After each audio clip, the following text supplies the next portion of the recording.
My name is Michael Weinstein, and I'm an AIDS activist, and I'm president and CEO of AIDS Healthcare Foundation. I'm probably best known in my career for building this organization, which started with a small group of friends fighting against Proposition 64 in 1986, which would have quarantined people who were HIV positive, to building the largest AIDS organization in the world. Well, I was living in New York City, and there was an article that appeared in the New York Times. The next time I heard about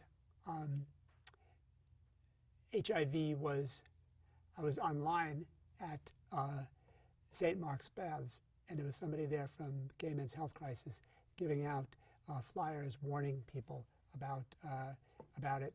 In 1982, I lived in Lower Manhattan, and there was a demonstration at the Federal Building, the Javits Federal Building. Susan Sarandon was speaking at it, and I walked over from where I lived, and I participated in that. It began the kind of the period of time where you were, on the weekends, you were going from one hospital to another, and there were memorials constantly, and it seemed like that supporting people you knew became like, aside from, earning a living, like almost like a full-time occupation. I describe how AIDS felt in the 80s. I compare it to terrorism, because it was sort of like you had no idea where it was going to strike and when it was going to strike and who it was going to strike.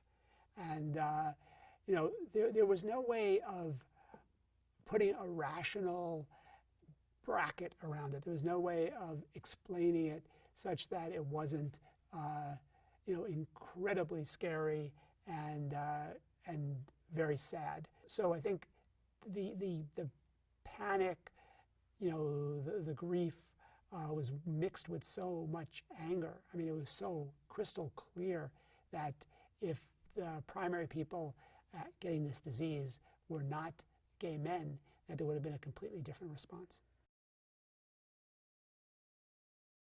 Myself and Chris Brownlee, who was sort of, my partner in crime, so to speak, we were very, very close friends, and we were talking about, what should we do now?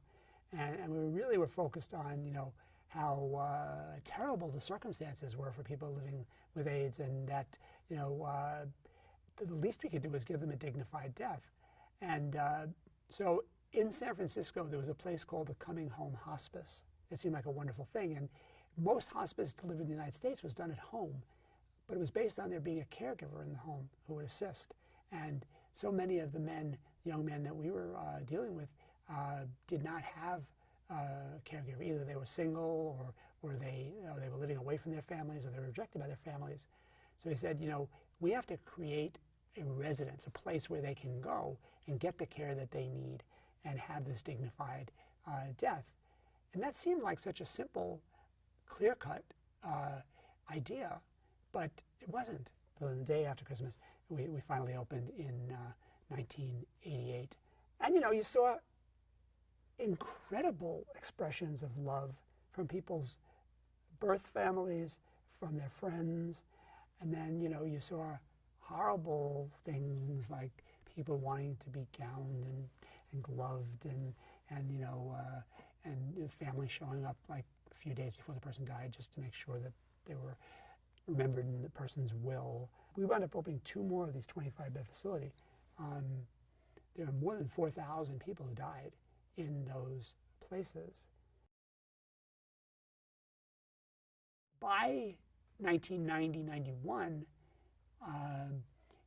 there was a general acceptance that it was a serious problem, that it affected the world at large, that a government response was necessary, and so that started to be a big change. But the seismic shift happened in 1996 with the cocktail that really made HIV into a manageable illness. AIDS Healthcare Foundation started in Los Angeles, and we were confined to Los Angeles.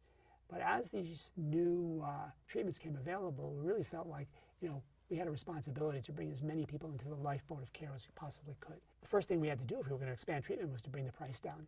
So we launched this global advocacy campaign. Over time, we brought the price down from $5,000 a year to about $100. So now we're in 36 countries.